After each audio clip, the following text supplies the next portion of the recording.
ఇది కామరాజ కూటముకు సంబంధించిన అక్షరములు గనక ముందుగా బాధలు పోగొట్టడం మొదటి అక్షరంలో అయితే ఆ తర్వాత సుఖప్రాప్తి అనేది తర్వాత విషయంలో కనబడుతున్నాయి. సంపదలను అనుభవానికి తెచ్చే శక్తి సకారానుకున్నది. ఈ సకారానుకున్న విశేషం చాలా ప్రాముఖ్యంగా మనకి శాస్త్రాల్లో కనబడుతుంది. అంటే సకారంతో కూడిన నామాలకు కూడా ఒక శక్తి ఉంటుంది. సుబ్రహ్మణ్యుడు కూడా సకార ప్రియుడు. ఈ సకారం ఇక్కడ మనకు కలుస్తోంది. ఇది సర్వాంగే అని ప్రారంభించారు. అమ్మా నీ యొక్క దివ్యాంగములన్నిటి యందు కూడా ఘనసార కుంకుమ, ఘనసారము అనగా పచ్చకర్పూరం, ఈ పచ్చకర్పూరము కుంకుమ ఇటువంటివి.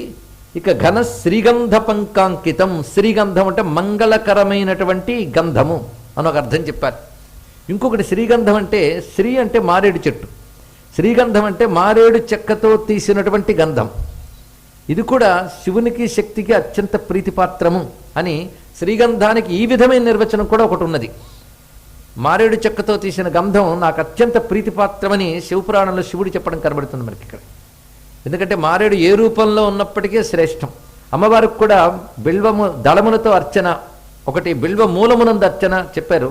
అలాగే గంధపు చెక్క కూడా మారేడు గంధపు చెక్క చాలా విశేషం. అది శ్రీగంధ పంకాంకితం, దానితో తీసినటువంటి ఆ చందనము అమ్మ నీ అంగములందు అలంకరిస్తున్నాం. ఆ తర్వాత కస్తూరి తిలకంచ ఫాల ఫలకే, చందన లేపనం తర్వాత పసుపు కుంకుమ ఇత్యాదులు ఇచ్చిన తర్వాత అమ్మవారికి కస్తూరి తిలకం ఫాలమునందు తీర్చిదిద్దారు. ఆ తర్వాత గోరోచనాపత్రకం గండాదర్శన మండలే.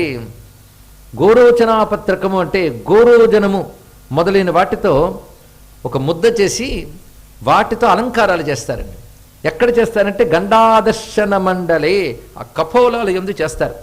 ఇప్పటికీ మనకి ఉత్తరాది ఆ ప్రాంతాలు చూసినట్లయితే ఈ కనుబొమ్మలకు పైన బుగ్గల పైన ఎలాగైతే ఈరోజు హెన్నాలు చేతుల్లో రకరకాల డిజైన్స్లో పెట్టుకుంటున్నారో అలా బుగ్గలకు కూడాను కపోలాలకి అటువంటివి లిఖించడం కనబడుతుంది. ఇది ప్రాచీన కావ్యాల్లో కూడా వర్ణించారు, సంస్కృత కావ్యాల్లో. దీన్ని మకరికాపత్రములు అంటారు ఇక్కడ. అంటే గోరోచనాపత్రకం గండాదర్శన మండలే, ఆ బుగ్గలపై ఆ సుగంధబంధురమైనటువంటి వర్ణములతో కూడినటువంటి పవిత్ర ద్రవ్యాలతో మకరికాపత్రములు లిఖించబడ్డాయి. ఆ తర్వాత నయనయోర్ దివ్యాంజనం తే అంచితం. అంచితం అంటే పూజ్యమైనటువంటి దివ్యమైన అంజనము. దివ్యము అంటేనే అలౌకికమైనటువంటి ఒక అంజనం అనగా కాటుక, దీనికి కజ్జలము అంటాం. అటువంటి కాటుకను తల్లి నీ కంటికి అలంకరించడం జరిగినది. దీన్ని బట్టి అమ్మవారికి ఆ దివ్యమైన చందనం ఇవ్వడం, పసుపు కుంకుమ ఇత్యాదులు. పైగా అమ్మవారికి చందనం ఇవ్వడంలో కూడా శ్రీగంధంతో పాటు పచ్చకర్పూరము కుంకుమ పువ్వు మొదలైన వాటితో కలిపినటువంటి గంధం. ఇవన్నీ ఆ రాజరాజేశ్వరికి చేసేటువంటి దివ్యోపచారములు. ఈ గంధాదులు సమర్పణం అనేది చాలా విశేషంగా మనకు శాస్త్రాలు చెప్తున్నారు. ఇక్కడ మన నిత్య పూజల్లో ఎక్కువ భాగం అక్షతాను సమర్పయామితోనే అవుతుంటుంది. చాలామందికి తెలిసి ఉంటుంది. ఇక్కడ సింహాసనార్థం అక్షతాను సమర్పయామి, ఆభరణార్థం అక్షతాను సమర్పయామి, ఇవి ఎక్కువ. భగవంతుడి ప్రత్యక్షమే నీ పూజార్థం అక్షతాను ప్రసాదయామి అంటే అది భరించలేం మనం. అక్కడ మాత్రం అనుకో అంటే అక్షతాను సమర్పయామి అనక్కర్లేకుండా అక్షతలు వేసుకోవచ్చండి. ఎందుకు అక్షతను భావించడం, అక్షతలు వేసినప్పుడు వస్తువునే భావిద్దాం. అందుకే మానసిక పూజకు అంత ప్రాధాన్యం ఎందుకు చెప్పారంటే బాహ్య పూజలు అన్నీ మనం సమర్పించలేం. అన్నీ సమర్పించలేకపోయినా కొన్ని ఉపచారాలకు మాత్రం అక్షతాను సమర్పయామి లేదు, అవి మాత్రం బాగా గుర్తుపెట్టుకోవాలి. అది ప్రధానంగా చెప్పబడుతున్నది అభిషేకం. అభిషేకార్థం అక్షతాను సమర్పయామి లేదు, అది అభిషేకం చేయవలసిందే. దాని తర్వాత గంధం, ఇది అత్యంత ప్రధానమైనది.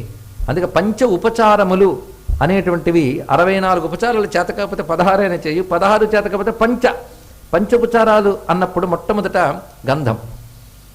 దాని తర్వాత చెప్పబడుతున్నటువంటిది ఆకాశతత్వం, అది పుష్పం. దాని తర్వాత ధూపం, దీపం, నైవేద్యం, ఇవి ఈ 5 చాలా ప్రధానం. ఈ 5 దేనికి సంకేతం అంటే పంచభూత తత్వాలకి సంకేతం. కానీ అమ్మవారికి మనం సమర్పించుతున్న ఇవన్నీ కూడాను ఆయా భూతతత్వాలకు సంకేతములు. అవి భక్తుడికి అమ్మవారికి అలా అలంకరించడం ఇవన్నీ ఆనందాన్ని కలిగిస్తాయి, వాడి పెద్ద తర్కించడు. కానీ వాటి ప్రయోజనాలు మాత్రం చాలా విశేషంగా ఉంటాయి. సామాన్యులైతే ఏం ప్రయోజనం అండి అది ఇవ్వడం వల్ల అని అడుగుతుంటారు. ఈ వయ్యి వాటు అని చెప్తే కానీ చెయ్యని వాళ్ళు చాలామంది ఉంటారు. కానీ భక్తుడికి వయ్యి వాటు ఉండదు. అమ్మవారికి అఖండమైన విశ్వాసం ఉంటుంది. శాస్త్రంపై శ్రద్ధ ఉంటుంది, అది చేస్తే బాగుపడతామనే భావంతో చేస్తాడు, వాడు తప్పకుండా బాగుపడతాడు.